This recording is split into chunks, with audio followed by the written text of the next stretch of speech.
Welcome to Spotlight Interview. I'm George Jakovic. Man, look at this panel right here. We got champions Paulie Malignaggi, we got Chris Algieri, and we have the man of the hour. We've been trying so long to get him, the one and only, the great, the Hall of Famer, Andre Ward. Andre Ward, thank you so much for being here. Man, I'm happy to be on. What's going on, fellas? Man, listen, we talked when we were getting ready to do the show, and I let you know I used to be with HBO. I was with HBO for 15 years. You and I never worked together, but I did tell you on your 24/7 that you had with Chad Dawson. I was I was with Chad Dawson's He's team. on the other side. Yeah. Just don't hold that against me, please. It worked Chad, out pretty good. It worked out pretty good, so I'm okay. I'm okay. but Chad, Chad is a good guy. I mean, I like he's a that. really good guy, and I enjoyed the time with him. So we've got you on this show. You've got a book coming out called "Killing the Image." Your team was gracious enough to share it with us, and I read about 50 or 60 pages, and I absolutely love the book. I mean, you're talking about real stuff. It's real talk in the book, and you really open up on your personal life. But I want to ask you, it's called "Killing the Image." Now I know why it's called that because I did read the first like 60 pages. But tell us, why was it? Why did you write the book, and why is it called "Killing the Image"? Man, I'll start with the title, man. The title is, very polarizing, and if you don't read, if you don't open the book, you can have, many different takeaways of what you think it means. But really it just originated from, my pastor just having a discussion with me. I was talking to him about just kind of being frustrated, man, about some of the guys I was mentoring, and they looking at me like, man, you don't get it. You didn't come from this. You don't understand. And, he said, Dre, you got to kill the image. And I was like, what do you mean? He was like, no, who you are is real, but it's not who you've always been. You can tell this story now. And that's what we did in this book. And that may kill some images of what people had of me. It may, it's just going to pull the cover back and just show people that I'm not just an athlete and a guy who won a gold medal in world championships. Like, I have a story, and it's a very deep story. It's a lot of story that many people in this world and in America have.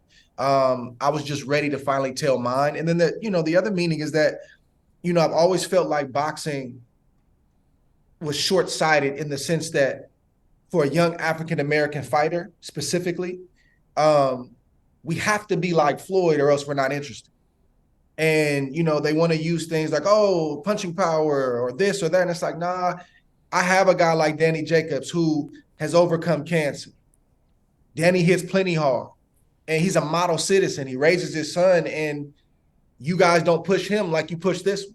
So I also had to resist some of the images that were tried to, that were pushed on me throughout my career. So many meanings to the book. It was time to tell the book. It was time to tell the story and write the book as well as the documentary. It's here now. I'm excited, and in a few days, the world will have it.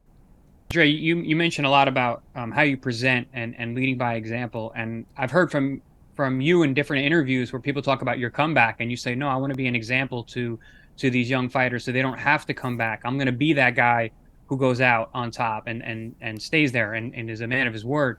I guess my question is twofold.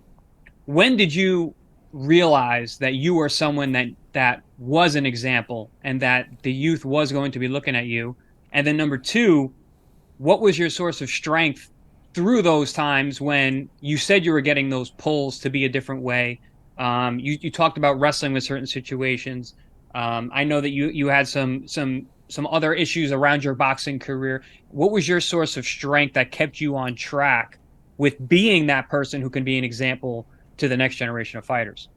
Well, I'm gonna start with the first question. I think I've always been a leader. I feel like I got that from my father. I feel like that was just God given, and you can see that come out in the amateurs. You can see that come out at the Olympic Training Center, getting ready for the Olympics. It's just always kind of been my thing, is just to lead the pack, lead by example, and then speak if I have to. I'm not a person that just tries to tell people what to do. I just lead by example. And I started to notice that people were inspired by that. I started to notice that people rallied around that.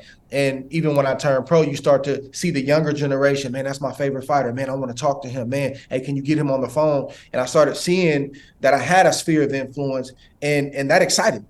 That encouraged me, because I didn't forget being that young fighter and a lot of guys not coming back to the Olympic Training Center. I mean, we only had, and I don't mean in a bad way, but we only had one fighter, and that was Andrew Maynard, light heavyweight gold medalist from the '88 Olympics in Seoul, Korea. And I'm like, where's everybody at? And that also motivated me to want to be an example. And, given everything that I talk about in this book and everything that I've overcome, it would be selfish for me not to give back. It would be selfish for me to not try to be an example. And the other thing, Chris, is that I studied the game. For whatever reason, when I was a young kid, I studied things that other people didn't study. Like I knew that Roy Jones always had like a bow tie on the side of his trunks that had 2 tassels hanging down. Why I knew that, why I recognized that, I don't know. But I noticed like the finer details of the sport. And I noticed that, man, these fighters come from nothing. They have something for a little bit of time, and there's like this like crash and burn, and it's just accepted. And before I knew like what I was even saying, I knew that I didn't want to be that. And I just tried to do all that I could to move in a different direction. And even the first comment that I made about what's put on a lot of fighters in general, and then specifically African-American fighters, I noticed that as well. And I just had the courage to speak out against it and say, man, I just want to be different. But what I just said, and then also staying away, like you said, the motivation, that came from having a healthy community, man. My pastor, Napoleon Kaufman, former Raider, he retired the way that I retired. I studied him. I picked up the phone and asked questions. Verge was obviously there. And a few close brothers that I have in my life, along with my wife, man, helped me when I need to bounce things off of people during my career. And even them times when that competitor, that fire, starts to get, sort of get kindled. And I'm like, hold on. Hey, let me think about this. Maybe I need those voices in my life to tell me, bro, you can, but you shouldn't. Like stick to the script, remember what you said, and let's keep doing what we're doing. So family and community, bro, is a big thing for me. Well, I want to lead into that because I know mentoring fighters is very important to you. And I only bring these fighters up because they're in the news right now. But Keyshawn Davis and Jared Anderson have gotten to some trouble. I don't know what their personal lives are like, and this is not keying on them. But Andre, tell me why mentoring fighters is so important to you and to them. Well, again, I think for one, I know with the mentorship I had in my life, what it did for me. I know that I had many crossroads where I believe that, there was a point in time where, and I talk about this in the book, where I was like, I'm done with boxing. I don't care about boxing. Like, I want my life back. I've been doing this since I've been 9 years old. All I'm hearing about is nationals and being number one and having to go run and getting a gold medal. I'm sick of it. I'm over it. And I needed that person, and that person was Virgil to say, bro, hold on. Like, you let this pass you up, you're going to always regret it. And there's days where I randomly think about that. Like, man, if I didn't get a gold medal and come into the pro game, that my life may look totally different. So I see what mentorship did for me, and I just want to pay it forward. I want to pay it forward as best I can, and always be a guy that if you pick up the phone and call me, I'm going to answer. And if I got something for you, I'm going to try to give it to you, because it's really a village, man. It's really a village. These guys, the 2 guys that you named and others, they're grown. But just because you're grown and you're 22, 24, 25 years old, dude, you still need people around you. You still need people to pull your coattail, because myself and others, you guys on here, I've been down this road that you like literally have been down this road. So I can almost predict, hey, at this point, this is what's going to happen. The first time you have a lackluster performance, this is what you can expect. But look, this is how you respond though. So I'm just trying to pay it forward, man. I had a lot of good people in my life. I wouldn't be here without them. And if I can be that to somebody else, man, let's do it. Champ, you mentioning these mentors. When I first took notice of you and saw you, was the 2001 U.S. Championships. We were both competing that week. And your father, there was a lot of talk around your father. I don't know if an article had come out that week or something. There was something that was a lot of revolving around your father, who I assume was one of your mentors. But then later on in your story, I found out how both your parents battled drug addiction and all that other stuff. How did you and your father's relationship get to that strong bond and overcome things like that to the point where by the time I saw you, for example, and met you, it was clearly something that was that defined you at that time in your life, was that strong bond with your father? Yeah, I remember you. You had the leopard trunks on. I Yeah. remember I kept hearing about this kid from New York. I'm like, man, who is this dude, bro? He's different. Uh, Man, my dad, for a lot of my life was my mom and my dad. You know, my mother struggled a heavy crack addiction. And she was oftentimes in San Francisco on the streets trying to figure it out. And I was in the East Bay. And my dad had an addiction as well, off and on, but he was a functional addict, meaning he can get up and go to work every day. But then when he came home, he had to deal with that monkey. He had to deal with that addiction. My mother was a full-blown addict where she wasn't present. So that's where me and my dad really developed a relationship. And like most boys, um, I just admire my dad. I just wanted to be just like him. If you could, my father was alive, you would say, dude, I didn't realize how much you're like your father. Like when I got up against Kovalev and kind of smiled at him, that's Frank Ward. Like that's my dad. So I just have a lot of my father in me. We built a strong bond through my early years, even in the midst of his struggles. And I just admired my father because even though he struggled, he never left. And my dad was a grinder, man. I got my work ethic from him as well. He owned his own glass company, put either storefront windows in or residential windows in. And he ran his own business called Mobile Glass, and I just had a lot of admiration for my father. And we had a strong bond, even though he had struggles in his personal life.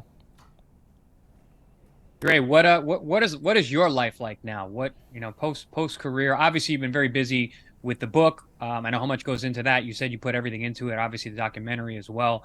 I know now you're probably doing all the touring and getting it out there. But aside from all that, what is Andre Ward's life like these days? Man, I think for the rest of this year, my goal was to sort of just exhale and breathe a little bit and like regroup. I'm not with ESPN anymore. My contract was up, and I think it was a blessing in disguise because, ever since 2017, I haven't stopped moving. I was working for HBO full time. And then I was prepping, doing pre-production for the doc, and then production for the doc, and then trying to sell the doc. And then, I got into ministry. I'm a minister at my church, and I got 5 kids at home.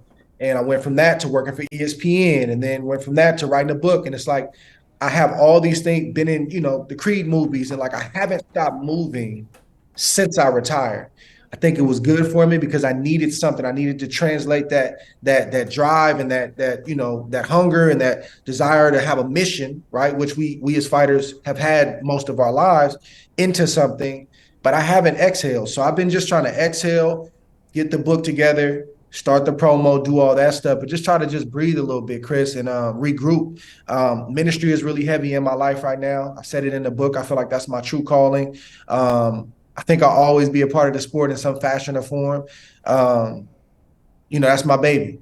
And so we'll see how that develops over time. And just projects, business, and hopefully some more books, man. I feel like I got about 3 more books in the queue right now. So I hit my agent the other day and I was like, man, I got this one, I got this one, I got this one. She was like, all right, let's just sell this one first and then we'll talk. So I think writing is one of my hidden talents. And I think I got a lot to say. And I think book form is a way that I'm going to tell my story.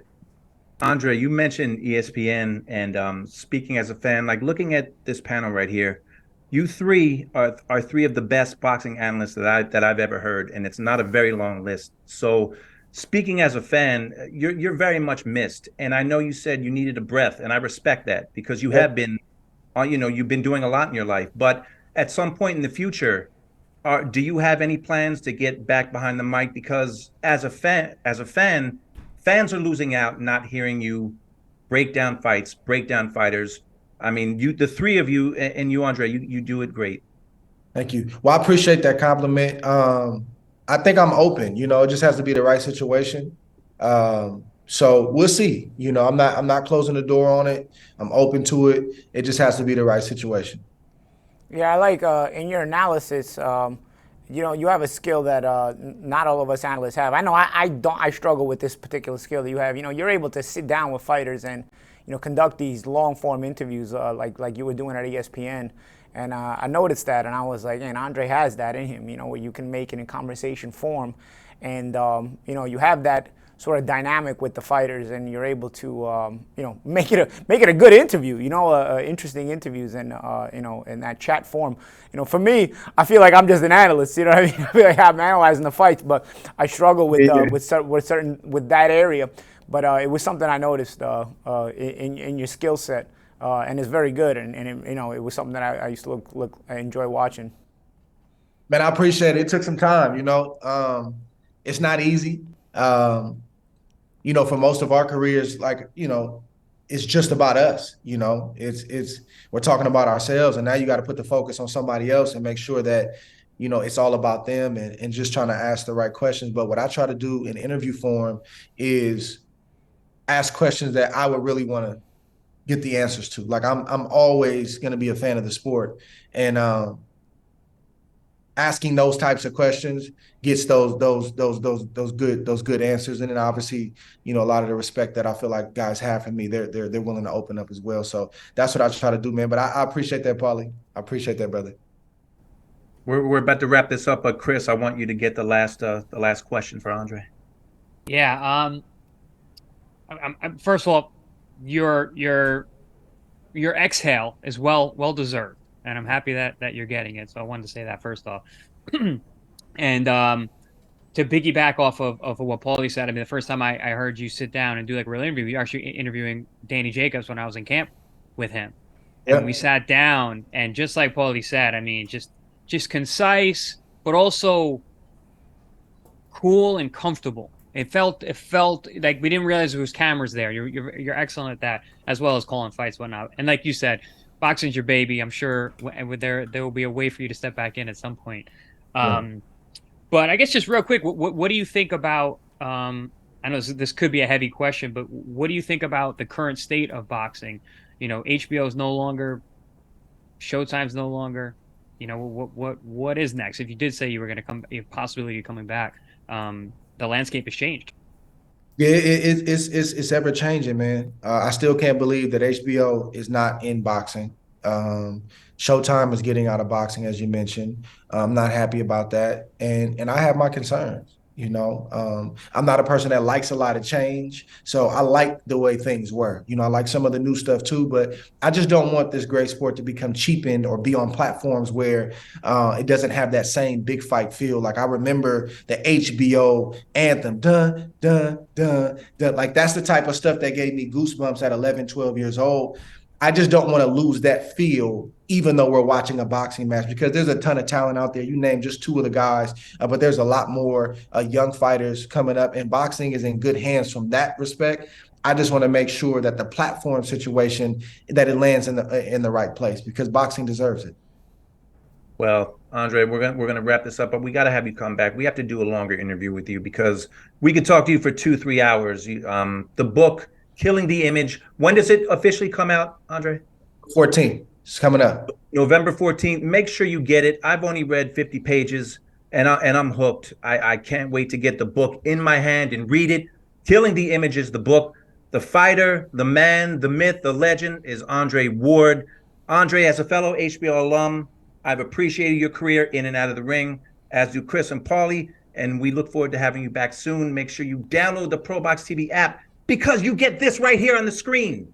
You get champions and Hall of Famers and legends. That's what ProBox delivers. ProBox TV is your boxing channel. Thank you, Andre.